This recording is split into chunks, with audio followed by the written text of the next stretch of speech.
আসসালামু আলাইকুম প্রিয় ভিউয়ার্স। আমরা গুরুত্বপূর্ণ একটি সংবাদ পাঠ করছি অনলাইন পোর্টাল থেকে। আগামী ডিসেম্বরের মধ্যেই যে সুখবর আসছে শিক্ষক কর্মচারীদের জন্য। এমপিভুক্ত শিক্ষকদের দীর্ঘদিনের চাওয়া অবশেষে পূরণ হতে যাচ্ছে।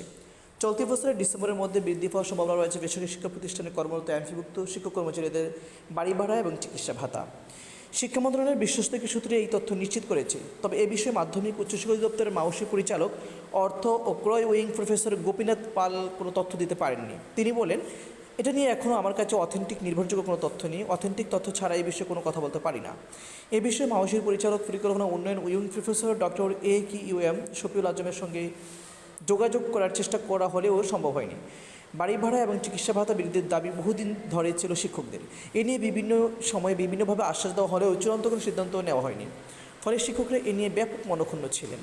মাউসের সূত্রে জানায়, শিক্ষক কর্মচারীদের বাড়ি ভাড়া এবং চিকিৎসা ভাতা বাড়ানোর প্রক্রিয়া চলমান আছে। প্রক্রিয়া শেষ হলে এ বিষয়ে ঘোষণা আসবে।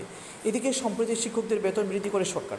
বাড়তি বেতন সেই টাকা আগামী সোমবার 4 আগস্ট অর্থাৎ মঙ্গলবার 5 আগস্ট ইলেকট্রনিক ফান্ড ট্রান্সফার মাধ্যমে দেওয়া হবে বলে রূপালী বাংলাদেশকে জানিয়েছেন মাউসী পরিচালক অর্থ ক্রয় উইং প্রফেসর গোপীনাথ পাল।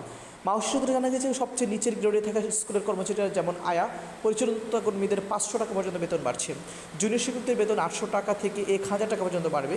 সহকারী শিক্ষক যারা 12,500 টাকা বেতনে চাকরি করছেন তাদের বেতন 1200 টাকা থেকে 1500 টাকা বাড়বে। দীর্ঘদিন ধরে চাকরিরত সহকারী শিক্ষকদের বেতন আরও বেশি বৃদ্ধি পাবে। ক্ষেত্রে বিশেষ সিনিয়র সহকারী শিক্ষকদের ক্ষেত্রে 2 থেকে 4000 টাকা বাড়বে। কোনো কোনো ক্ষেত্রে এটি 5000 পর্যন্ত বাড়তে পারে। এছাড়া প্রধান শিক্ষকদের বেতন প্রায় 7000 টাকার মতো বৃদ্ধি পাচ্ছে। ধন্যবাদ।